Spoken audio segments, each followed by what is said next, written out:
Yeah, I would say, where'd my exercise 1 folder go? I'm going to go to exercise 1. I'm going to go to outputs. And here's our initial conditions output 2. So I'm going to copy this one. Copy. I'm going to go back up to exercise 2. And I'm going to paste that. Okay, so what we're going to do is we're going to talk about what I suggested before, which is that we're going to reduce the loads, but we're going to start from the best set of initial conditions we have, which is we've close to equilibrated the sediments to existing years. It's not perfect, but it's pretty damn close.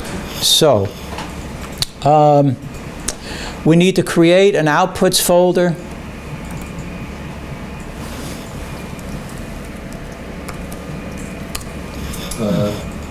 You got outs if it makes any difference to you. Outputs, okay. Yeah.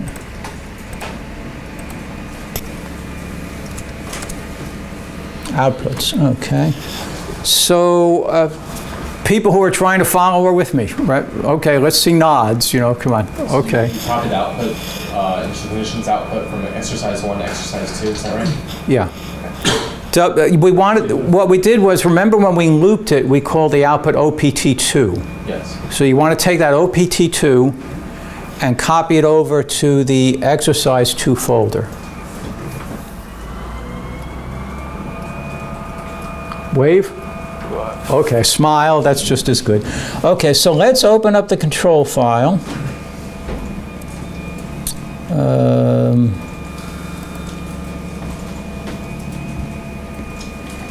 Okay, so there's my control file. I got 2 of them, so let's close this other one here.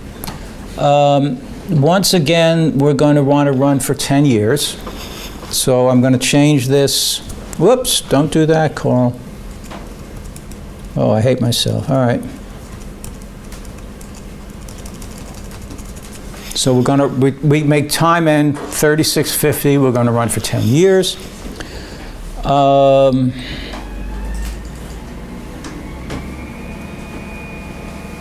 108.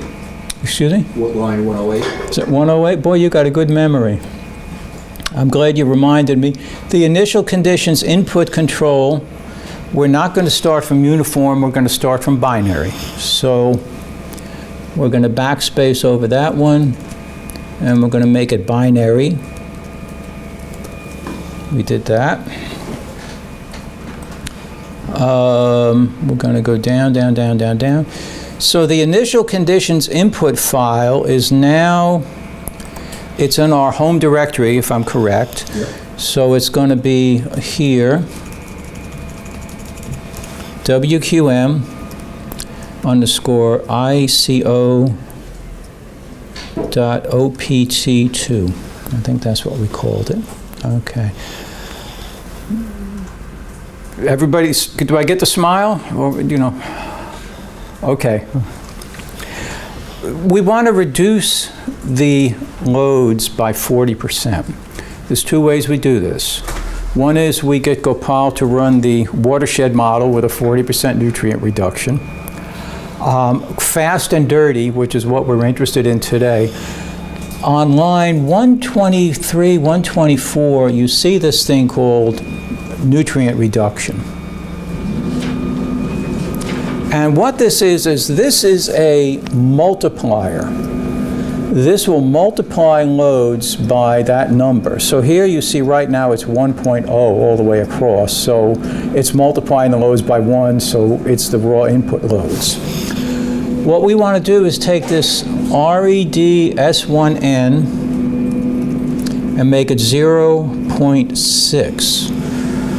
If we multiply them by 0.6, that's a 40% reduction. And we want to go over to reduce S2N, and we're going to make that one 0.6. So now we've affected a 40% reduction in nitrogen loads. This is across the board. It's dissolved nitrogen, particulate nitrogen, it's just nitrogen. It's all reduced by 40%. So we've specified a new initial conditions input. I'm going to pull down to the outputs. So I'm going to remember the snapshot file. It really should have an output on it. Okay, and up here I'm going to make this one output 3, the initial conditions output file, just because.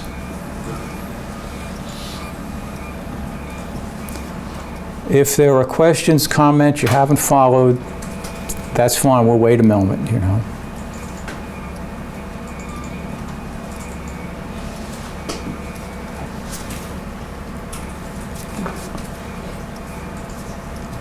So the ICO file or the ICI file? Okay, the ICO file we're going to call OPT3. And that's on line, looks like about 209. 289. 289, you know, well, there you go. Like I said, I left the glasses in the room, you know. So we're going to give the but then you wanted to have given the ICI file, that's going to be the OPT2. You got that one? Okay. Before you run it forward, can just again for perhaps new modelers, and I know that it's set that way in the bay, that your boundary condition is far enough away that your internal loads aren't affecting it. But sometimes people don't realize they put their boundary conditions too close. It's worth a couple of minutes of you discussing that with the group to think about. Again, it doesn't apply as much for the bay, but maybe for other places. I'll save this. I'll just tell old war stories. Okay, so what we've done is, at the mouth of the bay, at the open end of the bay, we have fixed boundary conditions. And now what we're saying is we're going to do a 40% nitrogen reduction at the fall line. We're going to leave those oceanic boundary conditions as they are. Now, if you think about the real world, what you've got here is tide. And it goes out and it comes in, or you've got a net flow out, but the tide goes out and comes in, goes out and comes in, goes out and comes in. So out here, this part of the neck of the woods, if you would, it would be the open bay just outside the mouth, outside of Virginia Beach. Potentially that boundary condition is not really fixed. It could be influenced by the internal boundary condition. So you need to think about that a little bit. We're going to assume that it's an infinite reservoir and it doesn't change. Actually, for the real bay, we alter that. And Dominic did it, the gentleman who was here yesterday, way back when we had the 4,000, way back when we had our first 10,000 cell grid. He did some analysis which more or less showed how this concentration would be altered by load reductions up here. And actually the way he did it was with a salt balance, really. He showed how the salinity out here would change as a function of flow in the Susquehanna River. And once we got some, I'm going fast and I'm not really prepared for this, but that gave us enough information to say where there really is an infinite ocean, it told us what this little thing that's right outside the bay is what fraction Susquehanna River and what fraction infinite reservoir.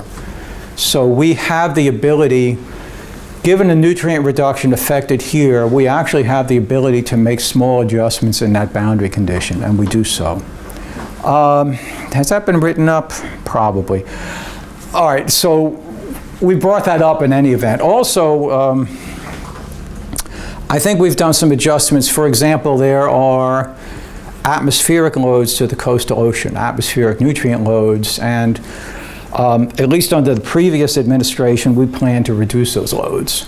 So that also would affect, this is independent of loads to Chesapeake Bay, but again, there may be changes in what we are considering the boundary.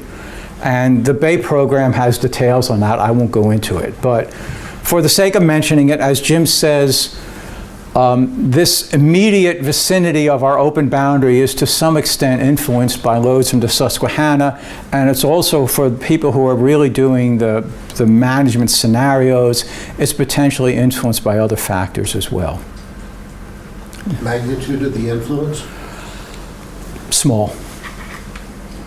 But in part, you address that by really pushing your ocean bound in the real CEM, ICM grid, you Yeah. push your boundary way off. Yeah. So you just want to be sure if you're designing a grid or whatever for another application, that you push your boundaries as far away as is reasonable. Okay, so, should we run the model?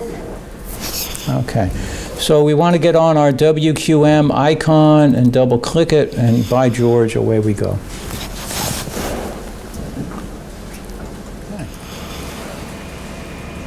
So now in this, yeah, okay, just for your information, you notice what we did here was we actually wrote over our preceding snapshot file. Not that that mattered, but in any event, you can write over it, you know, it's not a problem, but if you happen to want to save that, now you have a problem, but we won't worry about that. We're going to, is everybody's execution finished?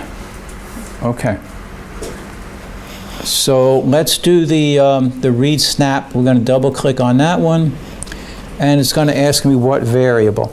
Okay, so let's do, for a change of pace, let's do nitrate. And what number corresponds? Is that number 14? For the Water column. I'm sorry. Yeah. Yep. 14. So we're going to do nitrate. And we'll do that G2 nitrogen again. So let's go, I think that was number 6.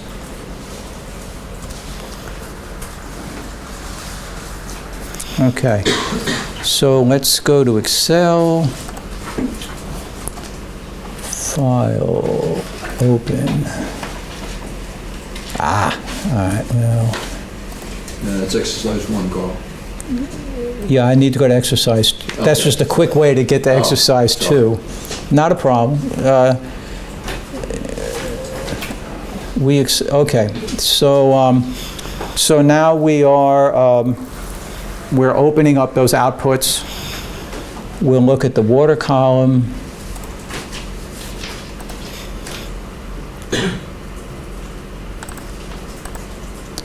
And just for curiosity, because this is nitrate, I'm going to do box 1.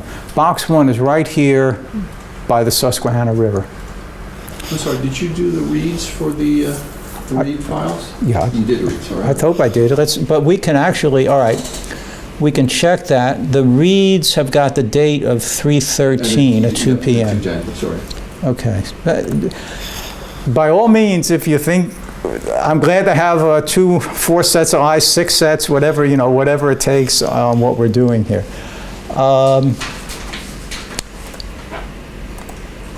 Okay. So what you see there, if you look at that, now, ponder for a moment. We're not starting from some uniform, fictitious set of initial conditions. What we started from was a model that had been basically equilibrated to existing loads. So what we've done now is to have reduced the loads by 40%. And what you see is, and this is what you see is right here, in a matter of about a year to 2 years, once again, the water column is equilibrated. Okay? And actually, because this is right downstream from the Susquehanna River, it equilibrates really fast. But in general, the water column, 1 to 2 years. We're going to do our sediments.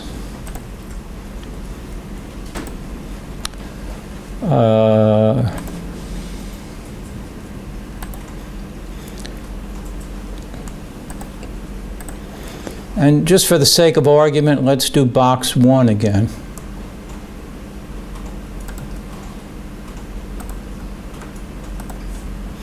Okay. Interestingly, for this one, well, there you go. This is now the G2 particulate nitrogen in Right outside this. right downstream from the Susquehanna. And, you know, after, as you can see, what is it, 5 years or something, it's pretty much equilibrated with the water column. So, there. We'll do one more step, and then we're going to take a break, okay? So let's do one more step. As I said, with the Bay program, so this one has, for nitrogen, this has actually come to an equilibrium within this run. But imagine this was a real the Bay program wanted to examine water quality over 10 years, these first couple of years would not be appropriate because the model had not yet come to an equilibrium. So we actually treat this run as a spin-up. This 40% nutrient run is our spin-up for a real 40% nutrient reduction. Okay? I see some eyes looking at me like, what? We understand? Okay. Kyle?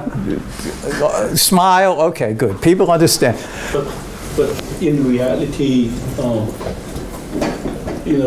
including the years that, gradually reaching that, is probably also a natural process. Well, it's a natural process, but the When Bay program wants to make the decisions based on like an equilibrium condition is basically what you're looking to do. Not to catch the transit, but to be at equilibrium. Yeah, if we were actually trying to project out, all right, one thing, could we imagine in an imaginary world, we actually could reduce the nitrogen like that by 40%. If we were trying to predict next year, we would run this once and say, up next year it'll be here, and the year after be here.